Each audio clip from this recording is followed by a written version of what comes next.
Shalom. Perkenalkan, nama saya Sahnila Putri Brutu. Saya semester 4 jurusan Pendidikan Agama Kristen. Baiklah, di sini saya akan menjelaskan mengenai materi kelompok kami, yaitu observasi Gereja Katolik di Siborong-Borong. Tugas ini memenuhi mata kuliah Sejarah Gereja Indonesia. Baiklah, di sini saya akan menjelaskan pengertian Gereja Katolik. Kata gereja berasal dari bahasa Portugis, yaitu gereja yang berasal dari kata Yunani, eklesia yang berarti mereka yang dipanggil, kaum, golongan, dan kiake yang berarti yang dimiliki Tuhan. Dengan demikian, melalui asal katanya, istilah gereja memiliki arti sekumpulan kaum atau golongan yang dipanggil dan dimiliki oleh Tuhan.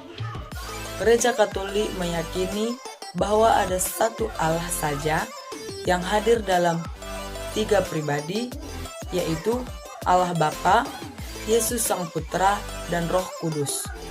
Selanjutnya, gereja menjadi sumber rahmat ilahi.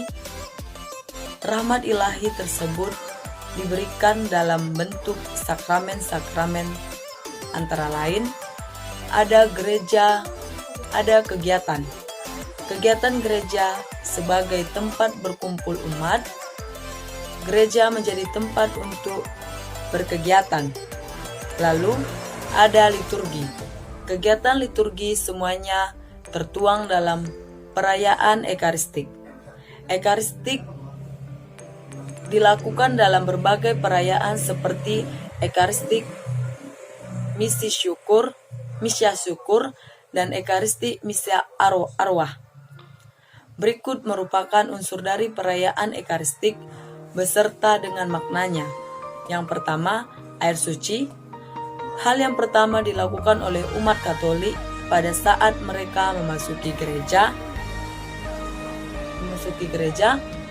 ialah mencelupkan tangan kanan mereka ke dalam air suci dan membuat tanda salib. Lalu yang kedua, berlutut. Umat Katolik berlutut untuk menghormati menghormati altar dan menghormati kehadiran Kristus. Lalu yang terakhir ada non-liturgi. Baik, saya akan melanjutkan materi kami, yaitu pada bagian 2.3, ragam istilah gedung gereja Katolik. Terdapat beberapa istilah yang menunjukkan pada macam-macam gedung dan tempat ibadah, yaitu yang pertama, gereja paroki, yaitu milik suatu paroki, menjadi pusat kegiatan umat paroki yang bersangkutan. Yang kedua yaitu gereja stasi, yang dimaksud yaitu bagian dari paroki tempat umat stasi beribadat selain di gereja paroki. Yang ketiga ada gereja katedral, yaitu gereja utama di suatu keuskupan. Terdapat tahta uskup setempat, biasanya juga merupakan gereja paroki. Yang keempat yaitu kapel. Baik, saya akan melanjutkan tinjauan sejarah perkembangan gereja Katolik. Sejarah gereja Katolik meliputi rentang waktu selama hampir 2000 tahun. Dasar dari ajaran gereja Katolik dipercaya berasal dari ajaran-ajaran Yesus Kristus sebagaimana yang tertuang dalam Injil Matius, Markus, Lukas, dan Yohanes.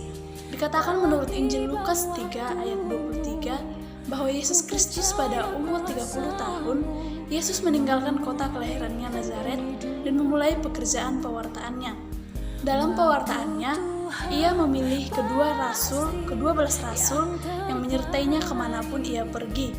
Pada sebuah kesempatan, ia berkata kepada Petrus, salah seorang rasul, "Dan aku pun berkata kepadamu, engkau adalah Petrus, dan di atas batu karang ini aku akan mendirikan jemaatku, dan alam maut tidak akan menguasainya.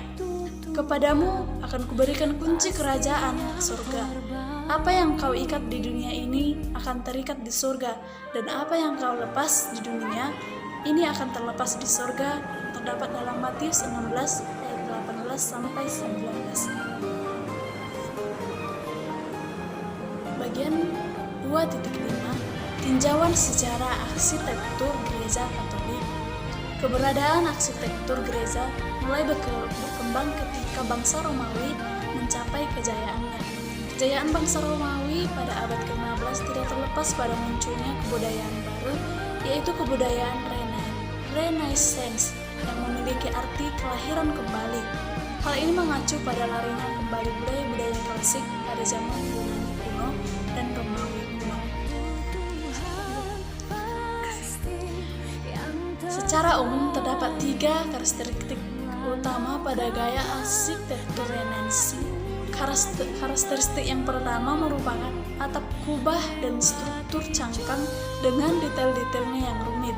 Karakter yang kedua adalah denah bangunan yang berbentuk salib, serta karakter yang ketiga adalah skala bangunan yang monumental. Konsili Vatikan kedua merumuskan bahwa membangun gedung gereja haruslah direncanakan dengan baik agar cocok untuk perayaan liturgi dan partisipasi aktif umat beriman. Prinsip ini dijabarkan oleh Kongregasi dengan menjelaskan bahwa bagian dalam gereja terdapat yang pertama, altar utama. Altar ini merupakan pusat seluruh gedung gereja. Altar berdiri sendiri supaya para iman dapat bergerak bebas di sekitarnya dan dipasang sedemikian rupa sehingga iman menghadap umat dan perayaan liturgis. Yang kedua, mimbar. Mimbar adalah tempat membacakan kitab suci, mazmur, homili, dan doa umat. Mimbar haruslah ditempatkan sedemikian rupa sehingga iman dan para petugas liturgi dapat terlihat dan suara mereka terdengar jelas oleh umat. Yang ketiga adalah tabernakel. Tabernakel ini yaitu tempat menyimpan sakramen Maha Kudus dan sebuah kapel khusus yang cocok untuk devosi pribadi. Jika tidak memungkinkan dapat juga digunakan altar samping atau tempat yang terhormat. Sakramen Maha Kudus harus disimpan dalam sebuah tabernakel, yaitu lemari kecil dari bahan yang kuat dan pantas sebagai tempat sakramen Maha Kudus. Yang keempat yaitu lilin. Lilin dilambangkan sebagai Kristus cahaya dunia. Yang kelima yaitu patung, di mana patung orang kudus ditempatkan untuk merangsang penghormatan kepada Allah melalui tokoh tersebut. Yang keenam yaitu baptisterium, yaitu tempat menerima sakramen baptis. Yang ketujuh, bejana air suci, yaitu berisi air yang sudah diberkati, ditempatkan dekat pintu untuk digunakan umat saat masuk atau keluar gereja. Yang kedelapan yaitu kamar pengakuan. Tempat ini menerima sakramen tobat, terbagi atas 2 ruang bersekat kasa, masing-masing untuk iman dan pengaku dosa. Kenalkan, nama saya Asni Nazara, saya adalah mahasiswi IAKN Tarutung semester 4 jurusan Pendidikan Agama Kristen. Tadi teman-teman saya sudah menjelaskan bagaimana gereja Katolik, dan saat ini kami sudah melakukan observasi kepada salah satu gereja Katolik yang ada di Tapanuli Utara, yaitu Gereja Santo Thomas Citabo-Tabo. Gereja Katolik ini terletak di Jalan Lintas Tarutung nomor 3, Citabo-Tabo, Kecamatan Ciborong-Borong, Kabupaten Tapanuli Utara, Provinsi Sumatera Utara. Gereja Katolik ini berdiri pada bulan Juli tahun 1936. Pada saat gereja ini berdiri, hanya memiliki jemaat 7 kakak. Pendiri dari gereja ini atau orang yang bersejarah dalam berdirinya gereja ini ada 3 orang, dan mereka itu bisa dibilang sebagai orang yang membantu berdirinya gereja ini, yaitu ada Ephraim Nababan, yang kedua Elias Nababan, yang ketiga ada Juda Nababan. Gereja Katolik Citabo-Tabo ini memiliki perkembangan yang bagus. Walaupun pada awal berdirinya, yaitu mulai tahun 1936 sampai tahun 2000, tidak terlalu memiliki perkembangan yang meningkat. Tetapi pada tahun 2001 sampai sekarang, gereja ini memiliki perkembangan atau kemajuan yang bagus dari segi kualitas dan kuantitas. Gereja Katolik Citabo-Tabo ini melakukan ibadah di hari Minggu dan masuk pada jam 8 WIB sampai jam 10 WIB.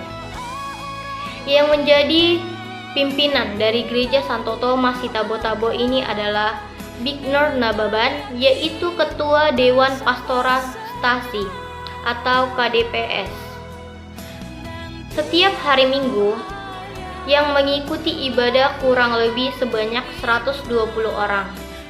Dari perkembangan zaman, gereja ini juga berkembang dengan baik dan jemaat serta pelayan Tuhan di gereja ini dapat beribadah dengan baik dan dengan hikmat. Baiklah, demikian hasil pemaparan kami, materi kami tentang Gereja Katolik dan Gereja Observasi Gereja Santo Thomas di Tabo-Tabo. Semoga gereja ini tetap berkembang, dan jika ada kata-kata kami yang tidak baik, baik pengucapan kami, baik cara segi tata bahasa kami yang kurang baku, kami meminta maaf. Kami ucapkan terima kasih dan shalom.